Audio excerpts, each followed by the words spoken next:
Go into our agenda items. Do we have anyone, any guest here that we would like to recognize so they can go ahead and get back home so they can do some homework? Oh, I'm sorry. Well, you know, I said homework because they have books to read during the summer session. Yeah, I do know about that. Yeah, I do. All right, Councilman. And this one has already read their books.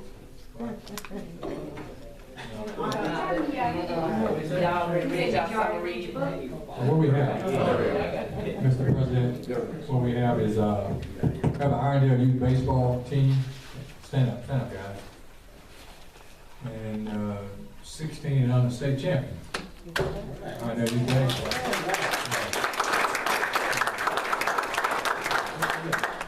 16. 5 out of the last 6 years. Can you let me know my? That's one of the mothers right there. Yeah, that's one of the mothers. But they've won state championship 5 out of the last 6 years. Started at 9 years old. That's correct. 10. Started at 10, 9, 10. Just the coach, stand coach, and introduce yourself. Claude Noel. Would you like to introduce the players there? Well, actually, yeah, I would, but you said we did win at 16, but my kids are 15. Oh, 15, that's right. Yeah, 15. so we did win 16 up. So they played up, Yeah. but they won the 16 on state championship. Yeah. What they're 15. This tomorrow, they're going to Senatobia playing the World Series. Am I correct about that? Yes, sir. Playing in the World Series tomorrow. You missing a couple of guys, aren't you? Yeah, I'm sure they lost somewhere. Somewhere around here, yeah. Okay. Just go ahead and introduce them. Could you let them introduce themselves? Yeah, that'll be fine. That'll be fine. My name is Irondale. What grade you in there? I'm going to 10. Okay. Jacob James going to 10. Carl Lewis going to 11. Brandon Howard going to 11. Brian Crane going to 11. Brandon Gary going to the 11. Keelan Wiley going to 11. That's it for the moment. That's it. So, Yeah. you the only coach here? No. Okay. Introduce yourself, brother. I'm on current. Ron Crump. I'm an assistant coach. Yeah, that's Robert. Yeah, that's right. That's Robert, right? That's right. No, but they're going to World Series tomorrow. Good luck. Good luck on your. If you get some coaching, y'all might win.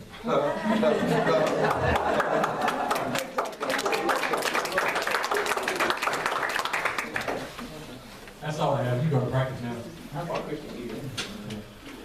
Thank you all. Thank you. Thank you. Thank you.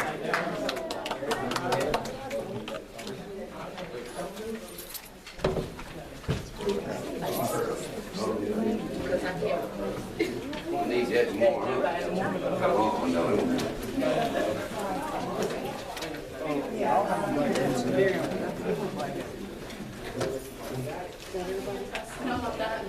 Okay, do we have anyone else here, any special guests here that we need to recognize before we get to the agenda? Dr. Joe, after you start the agenda, this gentleman, the new executive director of Rockland Mountain, Yes. wants to say a few words at the regular time. And that's everything. Okay, all right. Very good. All right, we're going to start off by going over our agenda items. What I would like to do first is kind of go out of order here, which I am able to do, but as far as some of the agenda items on here that I would like to discuss to start off with. And that's item number 13. Be it resolved that Resolution 2014 R-119 reimburses Council President Bobby Joe Wilson for legal fees in an amount not to exceed $10,000.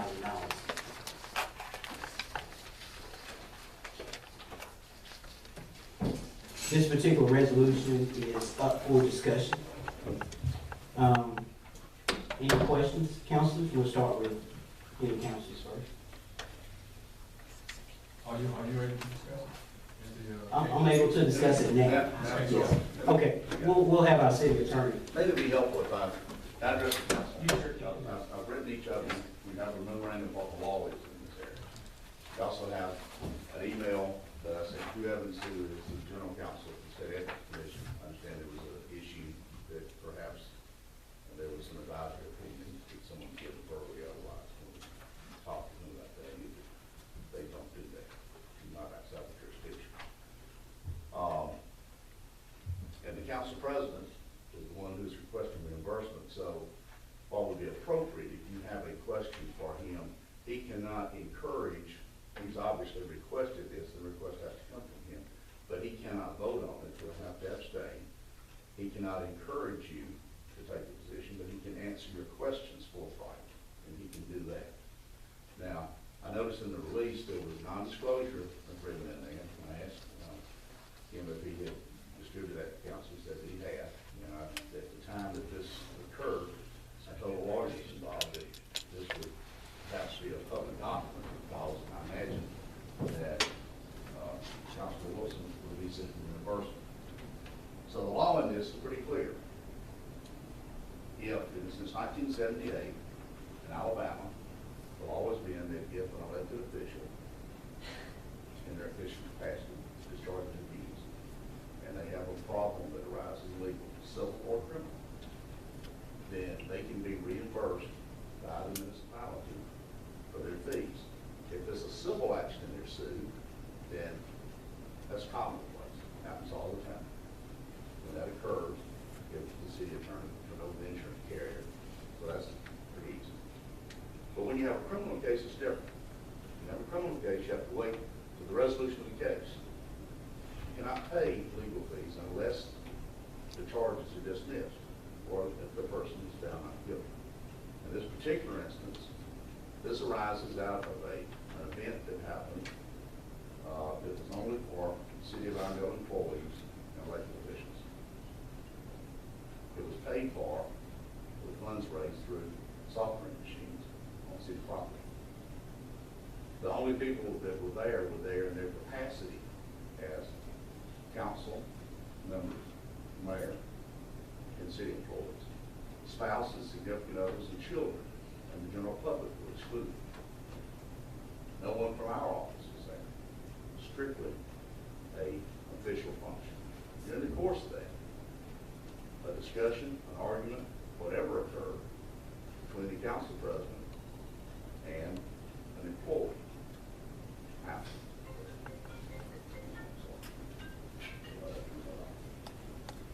6 months later, approximately, the employee, 9 months? Yes, 9 months. 9 months later, the employee decided to squat a warrant. They went to the Jefferson County magistrate. Now, the magistrate only hears one side of the story. And the magistrate heard what the employee had to say and determined there was probable cause. Now, what probable cause means is that probably a crime occurred and probably the person accused committed the crime. That gives that person then the right, after they're arrested, to proceed before a judge who has an evidentiary hearing, which has a much, much higher standard. That standard is beyond a reasonable doubt and from all certainty. Now, all of the elements of that crime, the magistrate felt were met. But it proceeds along. And the council president engaged private counsel. And as this continued to move along over the course of several months, eventually the case was dismissed. It was dismissed with a release. And I looked at this from the perspective of the city. If Councilor Wilson had been convicted, then the city would be exposed to civil litigation because he would be sued in his official capacity as a member of the council, as well as an individual. And when this came up, I talked to his lawyer, and I talked with him. And I said, you know, from the good of the city, if you can get this dismissed, then go ahead and do it. I have been practicing law for 38 years.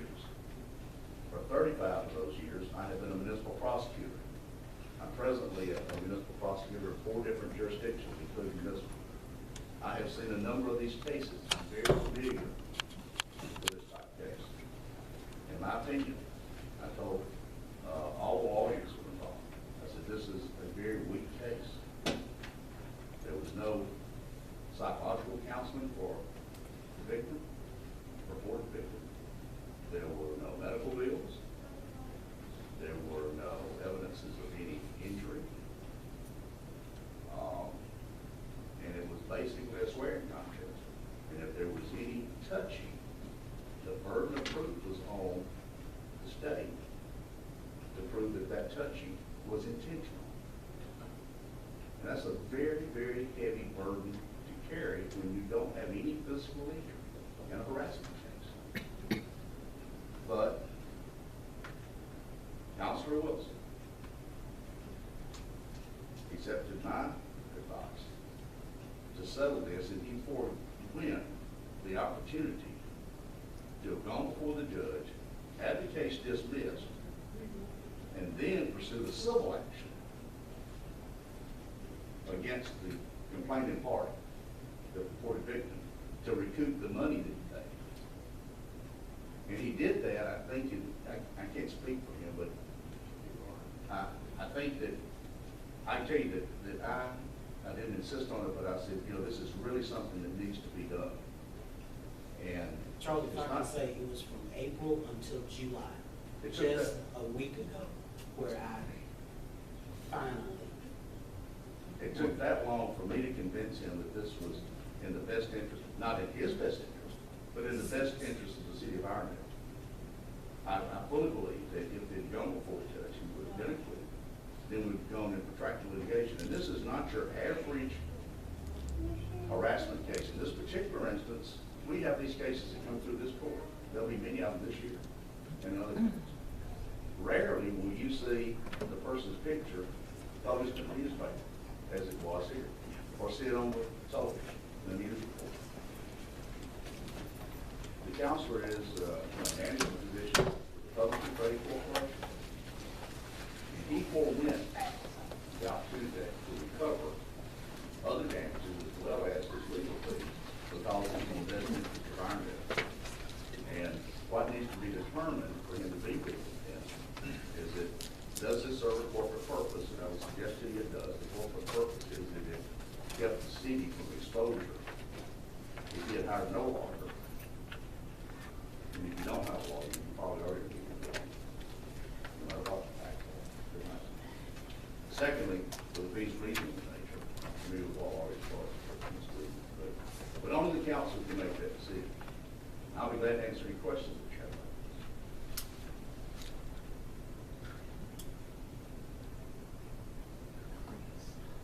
I actually have some comments, if I can address those. First of all, I read what you sent us, but I have to disagree with your opinion because one of the things that you did not sign was the advisory opinion from the Ethics Office, which is particularly 2010-04, which related to a Bessemer City Council employee. In that one, it specifically stated that the city could not pay the fees because it did not have an existing corporate interest or public interest. That too was a criminal case. I also note that in what you sent us, you referred to discussing it verbally with Hugh Evans, I believe. I discussed it verbally with James Sumner, his boss, who confirmed that 2010-04 is the ordinance under, well, it's what he called the law of the land. It's not really a law, it's their opinion, and that's what they go by. You mentioned another case, which is Montgomery versus Collins, and I looked that up, and the language in it states specifically, this office has held that a municipality may adopt an ordinance to be used as the standard by which a municipality will indemnify officers where the ordinance was based upon the guidelines established in the city of Montgomery versus Collins. Now, unless it was adopted before I was ever on the council, the city of Irondale has never done such. Therefore, I have to totally disagree with you and think we are prohibited from paying it based on my conversation with Mr. Sumner and my research. The language in Collins is permissive, may, does not demand. The speak for Jim Sumner. I didn't talk to him. I would be very surprised if he would have come before you and tell you that he would give you an advisory opinion on this, because it's out of their jurisdiction. This is not an ethical issue. I did send you a copy of what I sent to you, Evans, and he's the general counsel. And if Jim Sumner has told you that he'll give you an opinion that this is not a corporate purpose, or Well, that he this has shown me an advisory he opinion. gave that's an on opinion, he point. gave an opinion from 13 years ago, and I would submit to you. 2010? Oh, 2010? years ago? Well, I said 2010, I thought it said it was 01. Okay. You got a copy of the opinion? Sure. Let me see. I need a bag on copy of it. And particularly the conclusion might be interesting to you.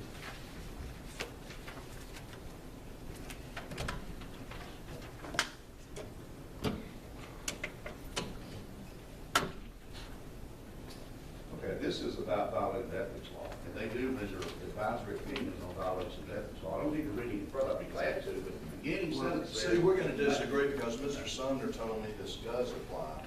You talked to someone who was his subordinate.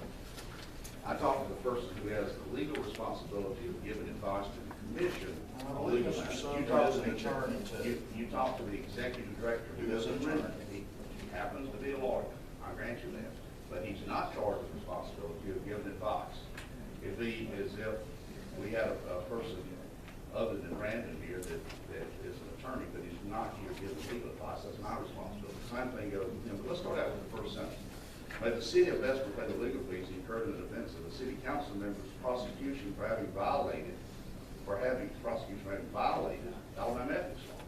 We don't have that before us. If we did, it may be a different conclusion. No, but you specifically stated a criminal offense, and that does also It is. state, I mean, you're not gonna find one that enumerates every single charge there is. You have to determine if they're tied together. You say it's not. Mr. Sumner tells me it is. And basically, if I've got the head of the ethics committee telling me one thing and you're telling me something else, I'm gonna go to the head of the ethics committee because he's in charge of basically giving the opinions on something like this and enforcing the laws. And if he tells me that the city cannot legitimately do it, then I'm gonna believe him. Now, you know, if you'd like, we could both write a request together, would satisfy both of us to get a written opinion from them. I don't have to ask you one, but if you want to carry this over, put you to write and ask for an advisory. Well, I don't have to ask either. I know Well, that I thought. I'll be glad to ask for an advisory opinion, and if they'll render one, let's follow that. I'm not following that. I'm just saying they're not gonna write. But if you say I they will, hear what you're saying. well, then I would suggest that this be carried over. I'll write a letter, send it out to you 2 days ahead of time, y'all can approve it, and see if they'll give you an advisory opinion. And I'll tell you in front of this room full of people, you're not gonna get that opinion. They're not gonna do it. And I'm familiar with that case. I was a city attorney when Louise Alexander she was prosecuted after that, but it arose during the time that I was there. I am familiar with it. It's completely different. Again, that's not what the director of the ethics commission says. That's fine. But if you're saying that Jim Sumner will give us an advisory opinion, that'd be the easiest way out of this. We'll follow that We opinion. can certainly write a request for it. Sure. I have no problem with that. I'll be glad to do it. That's what my recommendation is. Carry this over. I'll send out a draft letter for your approval, since you've had a conversation with him, and he says he will give an advisory opinion. No, he did not say, he gave me the opinion that that was the law. Now, you're putting words in my mouth a little bit there. I said I talked to him, he said this applied, this was the case in effect, and it's not one you mentioned in yours. And on Collins, again, where you say the language is, that's the only basis on Collins, and when they say may, they mean the city can adopt an ordinance, but if you don't, then they're not indemnified if you read the rest of the case, or at least that's the way I read it. All right. Well, I'll prepare a request for advisory opinion. I'll run it by you and others. If you have any questions about it, basically, this is going to be pretty much what I asked you, Evans. That sound all right? Doesn't that kind of set up? I'd like to see what you put together to make sure it contains the taxes. I know them as well, because we obviously have a little bit of a different opinion on this. Charlie, can I ask you a question? Can I ask you a question? Sure. Because I thought that for the council to request an advisory opinion, they would have to pass a resolution, and the mayor. For the Attorney General, you do. Yeah, the mayor's the one that has